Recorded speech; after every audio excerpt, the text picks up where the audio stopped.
Important piece of that invasion, the World War II B17 bomber plane took some lucky people for a ride this week at the Evansville the Wartime Museum. For many in the tri-state, the B17 is more than just a plane.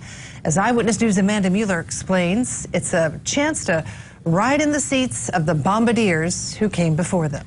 It's pretty overpowering. A winged beast capable of dropping 20,000 pounds of explosives took to the skies over Evansville with some lucky passengers strapped in for the ride of a lifetime. And when I found out that not only could we take the flight, but we could be bombardier and navigator, I said that absolutely sealed the deal. On its wings, it carries memories and the chance to connect with loved ones lost in years gone by. Been signing up to take the flight this afternoon, she was in tears. Her uncle was a navigator on a B-17 years ago during World War II. Jerry bought his wife Suzanne a ticket and watched proudly as she followed in her uncle's flight path. She's having the time of her life. She's got a smile from ear to ear right now.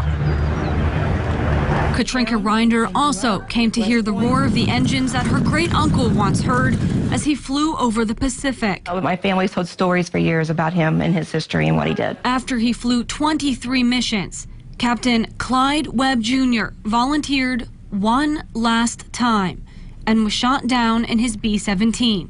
His body was never found. So what we have is the history, that the letters he had sent. We have the Western Union that they sent about him missing. Back on the ground, Suzanne stepped off the Flying Fortress with a new connection to her uncle. Just to actually see and fly in a plane that he was typically in at that time. So it's just amazing. But whether by air or by foot, those who came here had a front seat to history. It just is awesome to think about how special that is and what these men did and just what all they had to face. In Evansville, Amanda Mueller, Eyewitness News.